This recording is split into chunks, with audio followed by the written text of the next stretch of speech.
up the game of Morels, first set up the game area. To begin, separate the night deck from the day deck and shuffle each deck, and place both decks in the middle of the playing area, where both players can reach them. From the day deck, place 8 cards face up in a line. This area is known as the forest. Make sure to leave space at the end of the line of 8 for an area that will be known as the decay. Finally, place the foraging sticks in a pile to the side of the game. After setting up the game area, each player will set up their player area. First, each player will get 1 pan token and will be dealt 3 cards from the day deck. Their cards will be kept secret from other players during the game. If you are dealt a basket card, place it face up in your player area. If you are dealt a destroying angel card, simply discard it. This card has no effect in the beginning of the game. Its effects will be discussed later. If you are dealt a moon card, discard it and draw the top card of the night deck and place it in your hand. Each player will also gain a reference card, which will help them play the game. After setting up the game area and both players' areas, the game is ready to begin.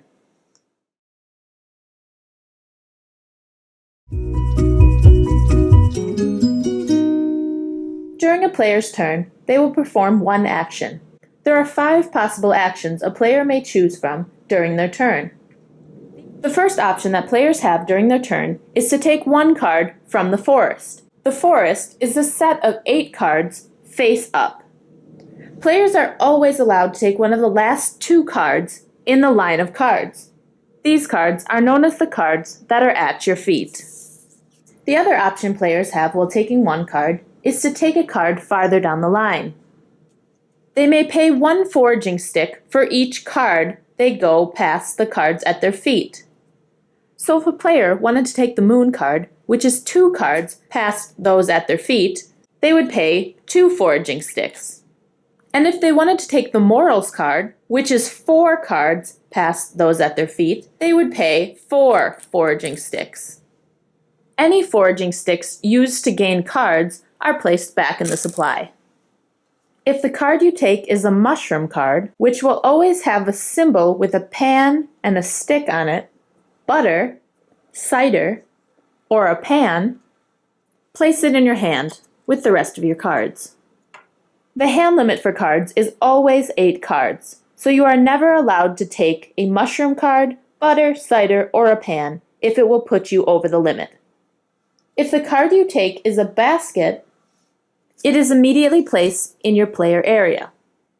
Baskets never enter your hand, so they do not count towards your hand limit. A basket increases the hand limit by 2 cards for each basket. So if a player had 1 basket in their player area, they would now have a hand limit of 10 cards instead of the normal hand limit of 8 cards. And if a player had 2 baskets, they would now have a hand limit of 12 cards. If the card you take is a moon card, immediately discard it and take the top card of the night deck and place it in your hand. You may only take a moon card if the night card you gain will not put you over the hand limit. If the card you draw is a destroying angel, it immediately goes into your player area and does not count towards your hand limit. This card is a negative card for any player that has it in their player area.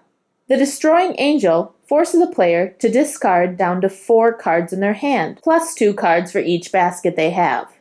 So if a player had 1 basket, they would discard down to 6 cards. The player may choose which cards to discard from their hand. And if they already have the hand limit of 4 cards, they do not have to discard anything. The effects of the destroying angel card last for different amounts of time for different players. The card lasts for rounds equal to the amount of cooked pans of mushrooms that player has. If a player has no pans of cooked mushrooms, they will simply discard down to 4 cards and then discard the destroying angel, and they are no longer under its effect. If a player has cooked pans of mushrooms, they would discard down to 4 cards, plus 2 for each basket, and then the card would last for the amount of turns equal to the amount of cooked pans of mushrooms they have. So this player would be under the spell of the Destroying Angel for 2 more turns.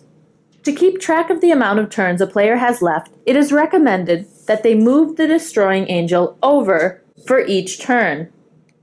If a player cooks another pan of mushrooms, before the Destroying Angel is gone from their player area, they increase the amount of time they have the Destroying Angel by 1 turn per pan of mushrooms they cook.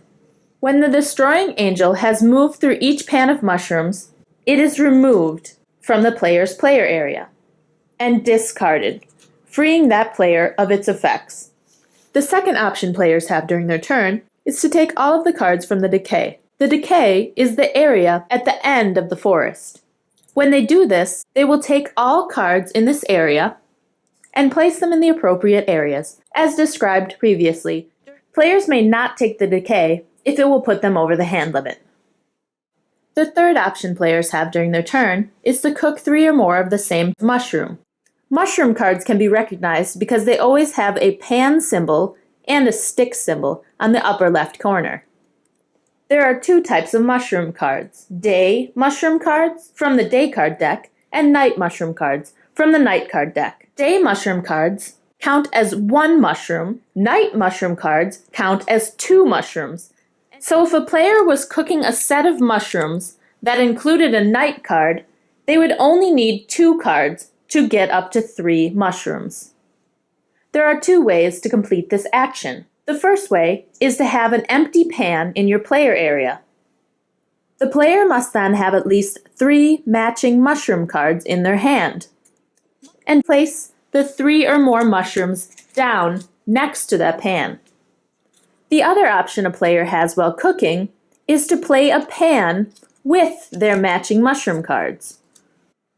If a player is playing 4 or more matching mushroom cards and they have a butter card in their hand, they may play the butter along with their mushroom cards. Butter gains them 3 points at the end of the game. If a player has 5 or more matching mushroom cards in their hand and a cider card, they may play the cider along with their mushroom cards. Cider gains a player 5 extra points at the end of the game. Once a player has cooked a set of mushrooms, that pan is done for the rest of the game. No more cards may be played. The fourth option players have is to sell 2 or more of the same type of mushroom card. When selling cards, a player will look to the number under the stick symbol. On day cards, a player will gain that amount of sticks per card they sell. On night cards, player will gain the number under the stick symbol times 2. When selling cards, a player will discard the cards and place the sticks in their player area. The final option a player has during their turn is to play 1 empty pan from their hand. The pan is placed face up in their player area. This pan is now ready to cook mushrooms in the future.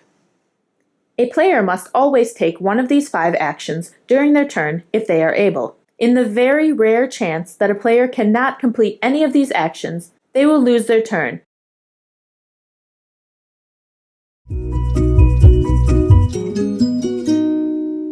After a player has taken their turn, they will always do 2 steps. First, they will always move the card from the forest that is closest to the decay into the decay.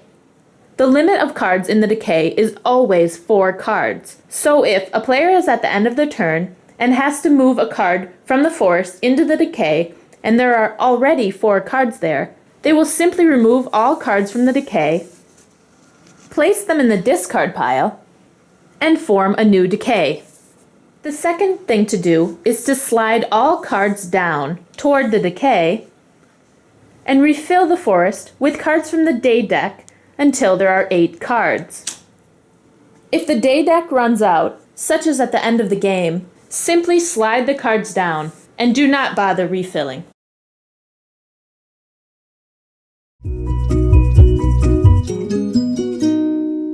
The game ends immediately when there are no cards left in the forest. This may happen if either a player takes the last card from the forest, or if the last card from the forest is moved into the decay.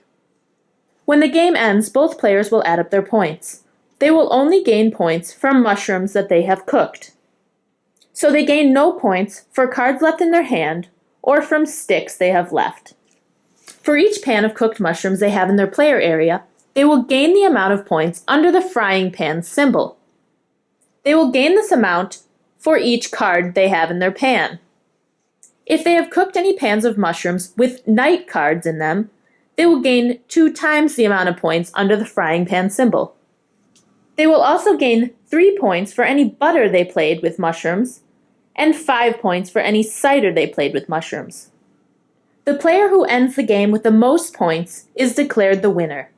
If there is a tie, both players share the win.